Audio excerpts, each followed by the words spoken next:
civil. Libertad de expresión. Tomando posiciones. Saludos a todas y todos. Hoy me apetece contar un cuento y como tal el inicio es lo típico. Había una vez un reino que era mucho democrático y transparente en todas sus instituciones. Años atrás, en el tiempo, en ese reino se perpetró la tentativa de un golpe militar con disparos en el Congreso y tanques por las calles de las principales ciudades.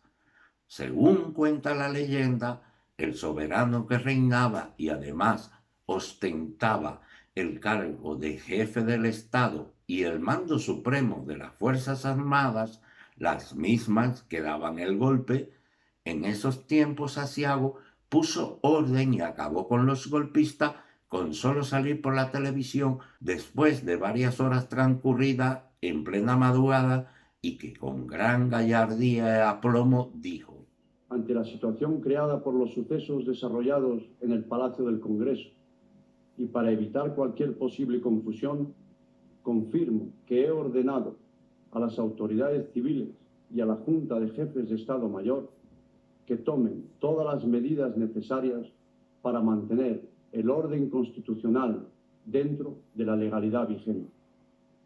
Cualquier medida de carácter militar que en su caso hubiera de tomarse deberá contar con la aprobación de la Junta de Jefes de Estado Mayor. La corona, símbolo de la permanencia y unidad de la patria, no puede tolerar en forma alguna acciones o actitudes de personas que pretendan interrumpir por la fuerza el proceso democrático que la Constitución votada por el pueblo español determinó en su día a través de referéndum. Algunas teorías dicen que el levantamiento se había gestado desde Estados Unidos y era una orden de la CIA, aunque la más sonada apuntaba a que Juan Carlos I fue el verdadero instigador del golpe, que no habría sido más que una estrategia institucional para reforzar la transición y el papel del monarca en ella. Entre otras fuentes, el libro La Gran Desmemoria, publicado en 2014, afirma que el golpe, abro comillas, sale de la zarzuela y sigue en la zarzuela desde julio de 1980 hasta la segunda semana de febrero de 1981, cierro comillas. En cualquier caso, nada de esto está probado. Un año después, 33 personas, 14 militares, 18 guardias civiles y un exdirigente del sindicato vertical fueron juzgados por implicación en el 23F, en un consejo militar que se conoce como el juicio de campamento. La sentencia dictada el 3 de junio de 1982 condenó a Milán del Bosch y a Tejero a 30 años de cárcel por delito probado de rebelión militar, mientras que a los demás procesados les cayeron penas de entre 1 y 12 años de prisión o pérdida temporal del empleo. 3 personas fueron absueltas. En abril de 1983, el Tribunal Supremo condenó a Armada a otros 30 años de cárcel, también por delito probado de rebelión militar. El instigador y jefe del golpe a día de hoy sigue en el más absoluto anonimato, aunque el populacho presupone quién fue. El 2 de junio de 2014, Juan Carlos I abdica en su hijo el príncipe Felipe. Desde entonces, el cargo de monarca pasó a ser de rey emérito, cargo inexistente hasta ese día. En el Estado, los motivos para este hecho fueron variados. A juicio del propio monarca era, y abro comillas, el mejor servicio que se le puede hacer a los españoles, cierro comillas. Sus últimas acciones rodeadas de polémica y la necesidad de darle un nuevo aire a una institución como la monarquía pudieron ser las causas más evidentes. Vuelvo a abrir comillas. Una nueva generación reclama el papel protagonista para afrontar con renovada intensidad los desafíos. Cierro comillas. Fue uno de los mensajes más claros del discurso televisado donde Juan Carlos I anunciaba su renuncia. Ya en 2014 la corona presentaba numerosos signos de debilidad debido al crecimiento del movimiento republicano en España y a momentos que causaron gran estupor como la cacería de Juan Carlos I en Botswana en plena crisis económica o el romance de Juan Carlos I el monarca con Corina. Estoy deseando retomar mis obligaciones y lo siento mucho. Me he equivocado y no volverá a ocurrir.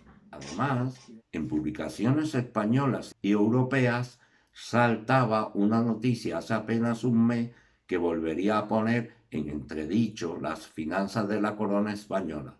Supuestamente, Arturo Fasana, relacionado financieramente con el rey emérito, ingresó en 2010 en una cuenta suiza del entonces monarca 1,9 millones de dólares.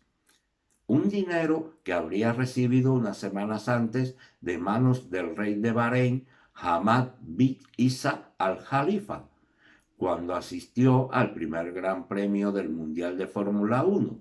Tan importante debe ser la cosa que su hijo Felipe, el actual rey de España, decidió renunciar a la herencia que su padre pudiera legarle.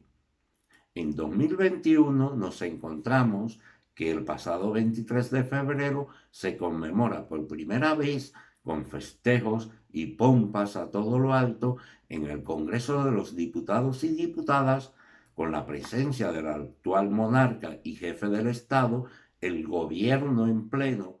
Sí, ese mismo gobierno que está compuesto por dos partidos que se autoproclaman como republicanos, progresistas, de izquierdas y socialistas, y autoridades de todos los poderes que forman el Estado, ensalzando la figura del gran Salvador Juan Carlos I de Borbón y Borbón. La soberanía nacional, que como sabemos bien reside en el pueblo español, del que emanan todos los poderes del Estado, encuentra en las Cortes Generales su legítima y más alta aspiración.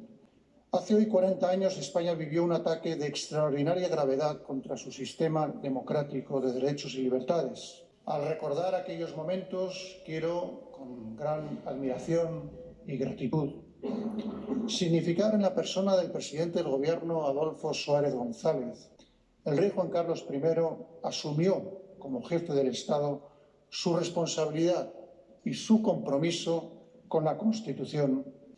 Su firmeza y su autoridad fueron determinantes para la defensa y el triunfo de la democracia. Señora Presidenta, el aniversario que hoy recordamos nos obliga a valorar con serenidad y rigor el principio democrático insustituible que fundamenta nuestra convivencia. El respeto al Estado social y democrático de derecho en el que España se constituye desde 1978 y que hemos construido durante más de 4 décadas, paso a paso y hombro con hombro, es condición previa y necesaria para esa convivencia y para el progreso de nuestra sociedad. De ahí que todos, ciudadanos e instituciones, debamos sentirnos comprometidos y obligados a defender, proteger y preservar nuestra convivencia en democracia y libertad. Porque también sabemos que, conforme a nuestros valores, constituye una premisa irrenunciable para el pleno desarrollo de nuestro país y para el progreso, el bienestar y la prosperidad de nuestros ciudadanos. Hoy, como rey, como símbolo de unidad y permanencia del Estado, mi compromiso con la Constitución es más fuerte y firme que nunca. Si no fuera por lo acontecido al día siguiente, o sea, el 24 de febrero de 2021, nos despertábamos con noticias sobre este gran, honorable, excelentísimo monarca, ex rey, que vienen a certificar los versos de un juglar preso. Los Borbones son unos ladrones. Sí, queridos amiguitos, en esta mucha democracia plena, sentencian y meten en la cárcel a cantantes por cantar verdades, secuestran portadas de revistas, detienen a titiritero, despiden de Radiotelevisión Española a un trabajador por un rótulo que no gusta a la Casa Real y muchas más atrocidades, pero siempre se repite hasta el agotamiento y el estrés máximo. Somos una democracia plena. No es un cuento, aunque haya empezado así, es la realidad que siempre supera la ficción. El rey emérito ha realizado una segunda regularización fiscal. Si a principios de diciembre pagó 678.400 euros aproximadamente para evitar una investigación por delito fiscal, ahora ha hecho un segundo pago a Hacienda que asciende a 4,4 millones de euros, según publica El País y confirma el diario.es, de fuentes conocedoras de la operación. Ese montante se correspondería con deudas tributarias derivadas de los 8 millones de euros que Juan Carlos I recibió para vuelos realizados en una compañía de jets privados y que pagó hasta 2018 la Fundación Sagasta, propiedad de su primo lejano Álvaro de Orleans. A diferencia de la anterior regularización efectuada desde Abu Dhabi, donde Juan Carlos I fijó su residencia el pasado agosto y que se efectuó a través de la Comunidad de Madrid por tratarse de una liquidación de impuestos de donaciones de titularidad autonómica, esta vez el pago se efectuó a la agencia tributaria directamente. Según fuentes conocedoras de la operación, hace más de una semana, entre tanto, la investigación al rey Juan Carlos I continúa en la Fiscalía del Tribunal Supremo, que se indaga sobre los movimientos de dinero del emérito. Quizás esta investigación se esté alargando tanto y estén esperando que termine el día que muera, así no habrá que llevarlo a un juicio. Cualquier ciudadana o ciudadano normal estaría siendo juzgado por fraude a la hacienda pública, según el artículo 305 del Código Penal. ¿Dónde queda entonces el artículo 14 de la Constitución española? Pues sencillamente en un estercolero, porque se demuestra que no todos somos iguales ante la ley. Además, las infantas Elena y Cristina se vacunaron contra el coronavirus en Abu Dhabi, comportamiento a la altura de los Borbones, la organización criminal más exitosa de la historia de España.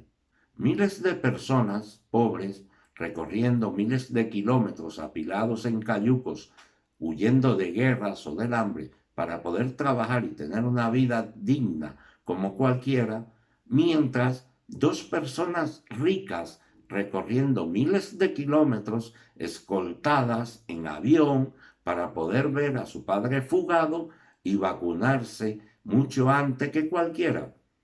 A ver cómo los rotulas, que te despiden, a ver cómo lo tuiteas, que te denuncian, y a ver cómo lo rapeas, que te encarcelan. Sí, democracia plena. Seguramente estéis pensando que el pueblo habrá salido a las calles a pedir explicaciones y cambiar el régimen. Craso y mayúsculo error. El pueblo de este reino es mucho súbditos, lacayos, siervos, dóciles y en ocasiones lleva a concluir que les gusta que les mientan, oculten información y les roben como a verdaderos masoquistas. Si no, es difícil encontrar otra conclusión a tamaña docilidad e inacción ante los escándalos, día sí y día también, de corrupción en los más altos niveles de las instituciones del Estado. Y como siempre, todos los corruptos salen de rositas. Y en el caso que estamos analizando, se le homenajea como si fuera una deidad divina. La ejemplaridad mejora a la sociedad porque implica mostrar conductas que promueven la decencia cuando en distintos ámbitos quienes tendrían que dar ejemplo hacen lo contrario. La ciudadanía carece de referentes éticos a imitar. Es lo que pasa casi siempre en España. Y colorín colorado, en el reino de Casposol todo sigue atado y bien atado. Con el beneplácito de las cloacas de los medios de comunicación, todos son felices, comen perdices, siguen las corruptelas impunemente y este cuento ha acabado. Ya me despido y las conclusiones, como siempre os digo, son vuestras, pero recordad, en esta democracia plena, no retuitees las conclusiones, ni cantéis ras con estas conclusiones, pues podéis terminar imputados por apología de terrorismo, como tenemos ejemplos claros en los chavales de Alsasua en Navarra, Pablo Hasél, Valtoni, etc. Cuidaros y adiós. Los bombones son unos ladrones. Libertad de expresión. Prenen posicions. Que resoni a les presons. Ni jutges, ni fiscals, ni borbons. A la cárcel van los pobres, no la infanta Cristina. Pero medio país le desea guillotina. El rey no sabe ni hablar.